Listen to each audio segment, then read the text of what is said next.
9/11 एक तारीख जो डरा देती है। याद आती हैं दो ऊंची इमारतें, उनसे टकराते हवाई जहाज, Osama bin Laden, George Bush वगैरह वगैरह। हम इस तारीख से डरते इसलिए हैं क्योंकि हमारा पॉइंट ऑफ रेफरेंस गलत है। 9/11 के नाम पर हमें वर्ल्ड ट्रेड सेंटर के धमाके तो सुनाई देते हैं, लेकिन विश्व शांति और हिंदू धर्म की सनातन संस्कृति को पश्चिम के पटल पर खोल देने वाले स्वामी विवेकानंद की अमृत वाणी नहीं सुनाई देती। स्वामी जी के शिकागो भाषण की तारीख भी यही थी, 9/11, 11 सितंबर 1893।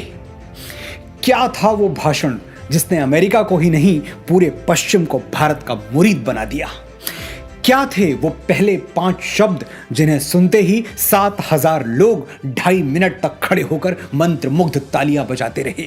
और क्या सीखा हमने शिकागो के उस स्पीच से जिसे दुनिया के सर्वश्रेष्ठ व्याख्यानों में से एक गिना जाता है?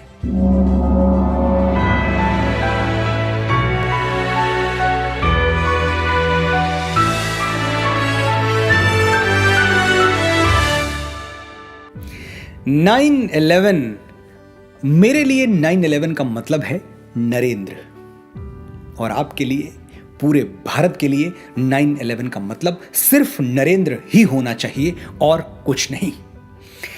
नरेंद्र नाथ दत्त, जिन्हें पूरा विश्व स्वामी विवेकानंद के नाम से जानता है और याद करता है। हम भारतवासियों को 9/11 क्यों याद रखना चाहिए? क्योंकि उस दिन भारत के एक युवा सन्यासी ने पश्चिमी देशों के सूट बूट वाले बड़े बड़े विद्वानों को बौना साबित कर दिया था। 9/11 हमें इसलिए याद रखना चाहिए क्योंकि उस दिन सनातन संस्कृति के एक संदेश वाहक ने भारत को विश्व गुरु के रूप में पुनर्स्थापित कर दिया था। 9/11 को हम न्यूयॉर्क के लिए नहीं, शिकागो के लिए याद करेंगे। विध्वंस के लिए नहीं, विश्व शांति के लिए याद करेंगे। आतंकवाद के लिए नहीं, सनातन संवाद के लिए याद करेंगे। आज के बाद 9/11 हम लादेन के लिए नहीं, नरेंद्र के लिए याद करेंगे। आइए ले चलता हूं आपको फ्लैशबैक में 128 साल पहले।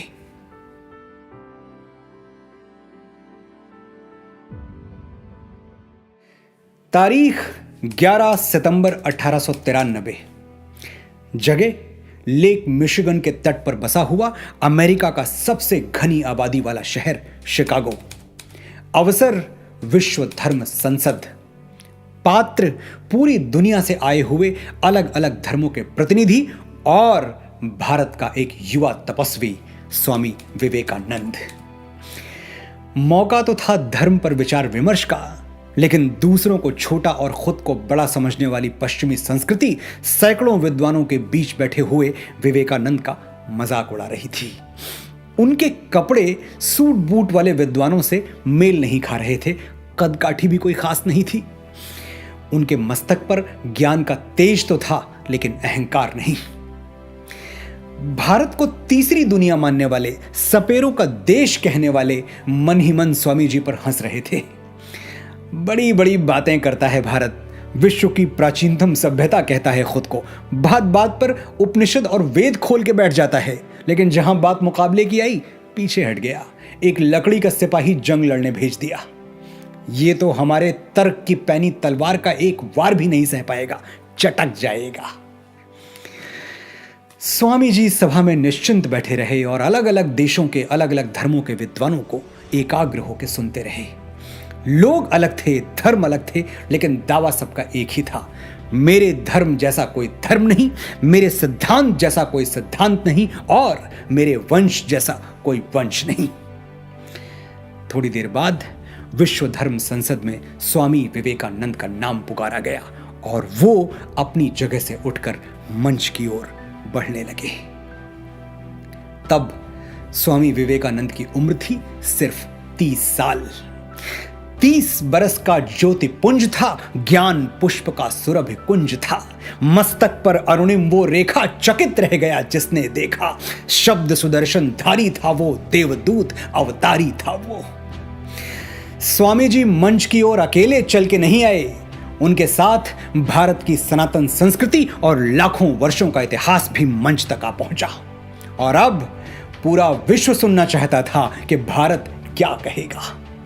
जहां इतने बड़े बड़े धर्म योद्धा बोल चुके हैं, वहां ये भगवाधारी लड़का सनातन धर्म की श्रेष्ठता कैसे सिद्ध करेगा।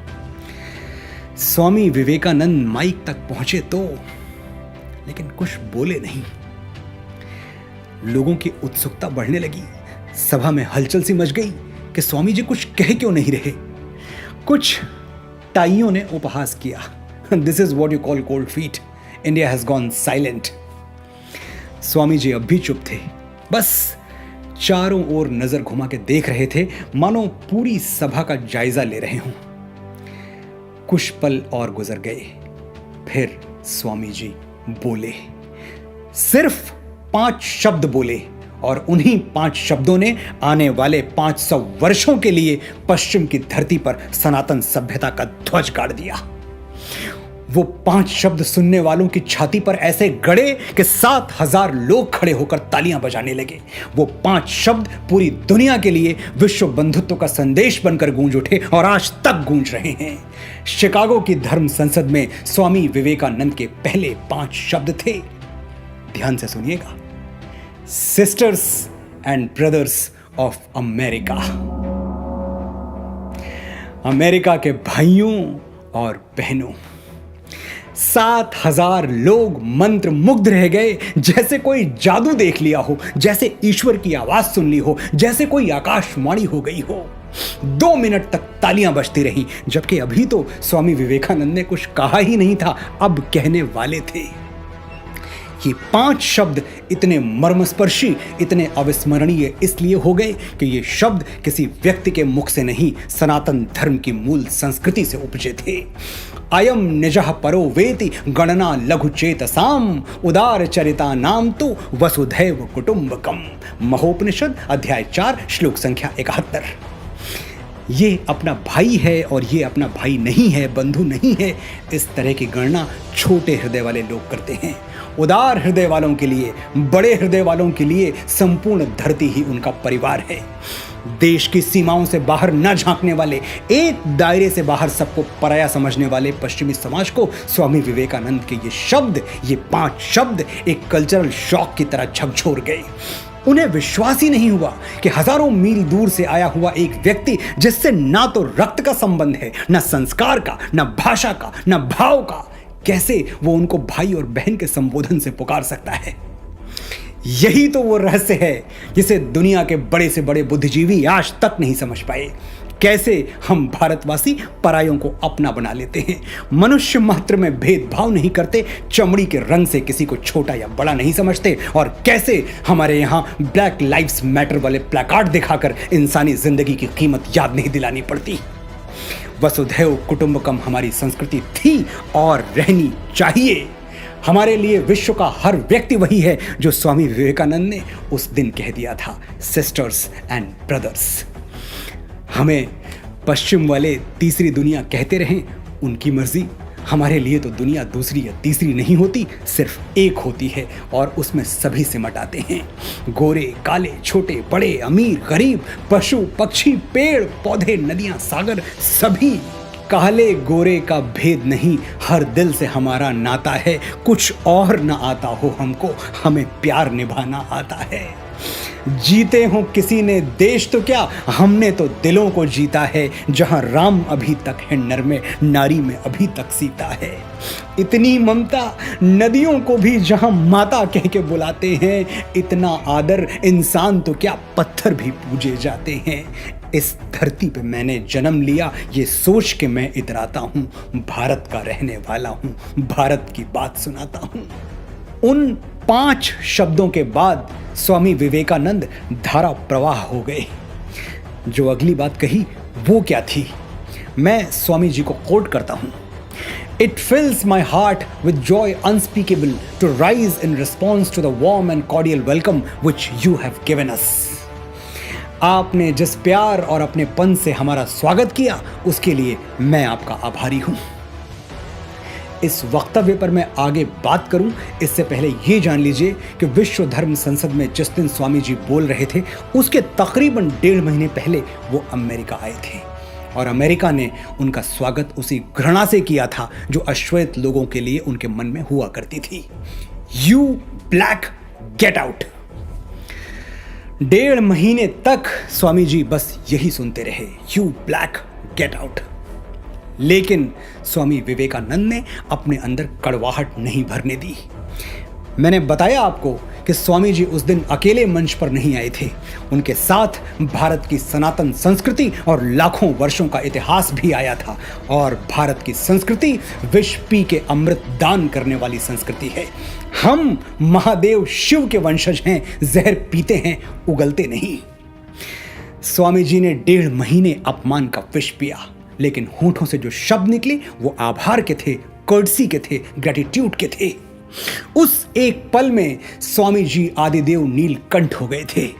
हमें यही सीखना है कि कैसे दुनिया की कालिख हमारी आत्मा पर ना चढ़ने पाए। बुराई का जवाब बुराई से देना हमारी परंपरा नहीं है। हम सब ने वो साधु बाबा की कहानी तो जरूर सुनी होगी, जो नदी में स्नान करते हुए एक डूबते हुए बिच्छू को बचाने की कोशिश कर रहे थे। बिच्छू बार बार उनको डंक मारता और साधु बाबा बार बार उसे पानी से बाहर निकालने की कोशिश करते। किसी ने पूछा, ऐसा क्यों कर रहे हैं आप? छोड़ दीजिए बिच्छू को, डूब जाने दीजिए, आपके हाथ लहूलुहान हो चुके हैं। साधु बाबा बोले, डंक मारना बिच्छू का धर्म है और डूबते हुए को बचाना मेरा। जब वो अपना धर्म नहीं छोड़ रहा तो मैं अपना धर्म कैसे छोड़ दूं? स्वामी जी ने आगे कहा, I am proud to belong to a religion which has taught the world both tolerance and universal acceptance. मुझे गर्व है कि मैं उस महान धर्म का अनुगामी हूं जिसने पूरी दुनिया को सहनशीलता और स्वीकार भाव सिखाया है। स्वामी विवेकानंद जिस सनातन धर्म की बात कर रहे थे, आज उसी पर इंटॉलरेंस का आरोप लगाया जाता है, बगैर ये सोचे कि दूसरे धर्मों का आदर एक हिंदू अपने डीएनए में लेके पैदा होता है। 8000 साल पहले ऋग्वेद में हमारे ऋषियों ने उद्घोषणा कर दी थी, एकम सद विप्रः बहुधा वदन्ति, यानी सत्य एक है, लेकिन विद्वान अपनी अपनी सोच, अपनी अपनी समझ के अनुसार उसकी अलग अलग परिभाषाएं, अलग अलग व्याख्याएं देते रहते हैं। ये है यूनिवर्सल एक्सेप्टेंस। मेरा धर्म भी सही है, तुम्हारा भी, मेरा रास्ता भी सही है, तुम्हारा भी। मेरे सही होने के लिए तुम्हारा गलत होना जरूरी नहीं है दोस्त। मदिरालय जाने को घर से चलता है पीने वाला, किस पथ से जाऊं असमंजस में है वो भोला भाला। अलग अलग पथ बतलाते सब, पर मैं ये बतलाता हूं, राह पकड़ तू एक चला चल, पा जाएगा मधुशाला। दुनिया के सभी रास्ते एक ही गंतव्य की ओर जा रहे हैं, एक ही मधुशाला की ओर जा रहे हैं। फिर इस बात पर क्या झगड़ना कि मेरे और तुम्हारे रास्ते अलग क्यों हैं। I am proud to belong to a religion which has taught the world both tolerance and universal acceptance. Swami ji की बोली हुई ये एक लाइन दुनिया के 4000 से भी ज्यादा धर्मों को एक लाइन में खड़ा करने के लिए पर्याप्त है। अगली सुबह अमेरिकी अखबारों के पन्ने स्वामी विवेकानंद के यशगान से भरे पड़े थे। द न्यूयॉर्क हेराल्ड ने लिखा, विश्व धर्म संसद में स्वामी विवेकानंद सबसे महान वक्ता थे। उन्हें सुनने के बाद लगता है कि जिस देश में इतने विद्वान और बुद्धिमान लोग रहते हैं, वहां मिशनरीज को भेजना कितना मूर्खतापूर्ण है। द न्यूयॉर्क क्रिटिक ने लिखा, कई विद्वानों का भाषण बहुत अच्छा था, लेकिन एक हिंदू साधु के ओज के आगे कोई टिक नहीं पाया। रंग और जंग से खुद को सर्वश्रेष्ठ मानने वाले दुनिया के अनेक देश उस दिन समझ गए कि भारत की मेधा और उसके सनातन ज्ञान का सामना दुनिया कभी नहीं कर सकती। वो तो मान गए, लेकिन शायद हम अब तक नहीं मान पाए। हम आज भी उसी को अच्छा मानते हैं जो इंपोर्ट होके आया हो, चाहे वो कोई वस्तु हो या विचार। मैं फिर आपसे वही आग्रह करूंगा जो बार बार करता आया हूं, अपने हीरोज आंखें खोल के चुनिए। स्वामी विवेकानंद आपके हीरो होने चाहिए, क्योंकि आपके हीरोज के हीरो भी वही हैं। सुभाष चंद्र बोस ने कहा था, अगर स्वामी विवेकानंद जीवित होते तो आज मैं उनके चरणों में बैठा होता। गुरुदेव श्री रविन्द्रनाथ टैगोर कहते थे, यदि भारत को जानना है तो स्वामी विवेकानंद को पढ़ो। महात्मा गांधी ने कहा था, स्वामी विवेकानंद को पढ़ने के बाद भारत के प्रति मेरी भक्ति 1000 गुना बढ़ गई। भगिनी निवेदिता स्वामी विवेकानंद को कंडेंस्ड इंडिया, संघनित भारत कहती थी, यानी भारत का आकाश भर विस्तार अकेले स्वामी विवेकानंद में सिमट आया है। और अगर आपको लगता है कि स्वामी जी का योगदान सिर्फ हिंदू धर्म में है, राष्ट्र धर्म में नहीं, तो थोड़ा और गहरे उतरिए, पढ़िए वो लिटरेचर जहां अंग्रेजों ने खुद लिखा है कि 1897 के बाद उन्होंने ब्रिटिश सरकार के खिलाफ क्रांति करने वाले जितने भी सेनानियों को पकड़ा, उनमें से अधिकांश के पास स्वामी जी की फोटो या उनसे संबंधित कोई ना कोई साहित्य, कोई ना कोई लिटरेचर जरूर मिलता था। फिर भी अगर आप इस जिद पर हैं कि जब तक कोई 7 समंदर पार से अप्रूवल का स्टैंप न लगा दे तब तक आप किसी को हीरो नहीं मानेंगे, तो महान अमेरिकी स्कॉलर जॉन हेनरी राइट को पढ़ लीजिए। उन्होंने साफ लिखा है, एक अकेले स्वामी विवेकानंद का ज्ञान हमारे सभी अमेरिकी प्रोफेसरों के ज्ञान के कुल जोड़ से अधिक है, more than the sum total of all the knowledge American professors have. हमें समझना है, सबको अपना लेने वाली, समाहित कर लेने वाली हमारी सोच को समझना है, हिंदू परंपरा को समझना है, सनातन धर्म को समझना है, सच्चे भारत को समझना है। तो इस देव पूजित धरा को विवेकानंद की आंखों से देखिए। हमारे लिए कोई गैर नहीं, हम अपने धर्म के सच्चे उपासक हैं, लेकिन दुनिया के किसी धर्म से हमें कोई बैर नहीं। हम सांप को भी दूध पिलाते हैं, जब तक वो खुद हमला न करे हम उसे नहीं मारते। हम सीमाएं जीतने के लिए मर्यादाएं नहीं हारते। हमने विवेकानंद से सीखा है कि विजय तन की घड़ी भर की दमक है, इसी संसार तक उसकी चमक है। भुवन की जीत मिटती है भुवन में, उसे क्या खोजना गिरकर पतन में। शरण केवल उजागर धर्म होगा, सहारा अंत में सत्कर्म होगा। जय हिंद, जय भारत, जय भारती।